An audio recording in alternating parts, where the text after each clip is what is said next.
Okay, here I am under the dome, the glowing dome of the United States Capitol, and it's almost 4 a.m., which is my start time for my first extended reading of the Bible during the 2013 U.S. Capitol Bible Reading Marathon, now in its 24th year.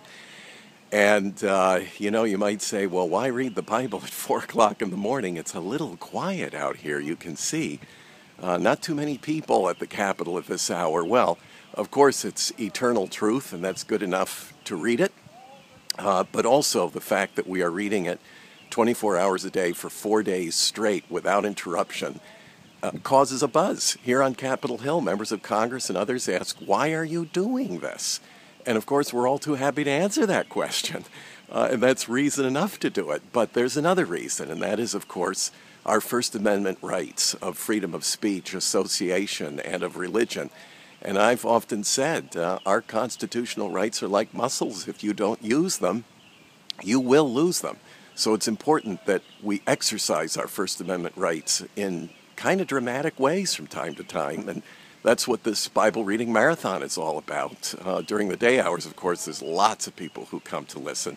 But they know we've been here all through the night, and that's really important. So I'm going to walk up to the podium here where my colleague and friend, Dr. David Mosher, has been reading in the hour preceding me. And then I'm going to take over and read for about 4 hours. So let's see how he's doing with his Bible reading here. These champions, folks, volunteers from all over the country who are reading and praying. And here they are. Look at this. And here's Dr. Mosher reading. Some part of the field of his possession. Then thy estimation shall be according to thy seed thereof.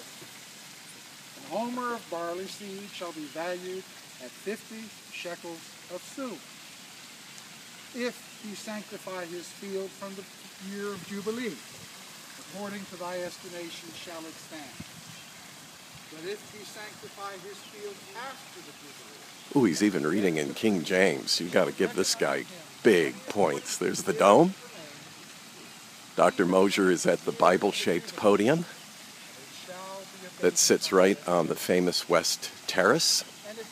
I don't know if you can see that with the glow this hour, but that's a Bible-shaped podium with the words from the Psalm, of course, blessed is the nation whose God is the Lord, that your ways may be known on earth, your salvation among the nations.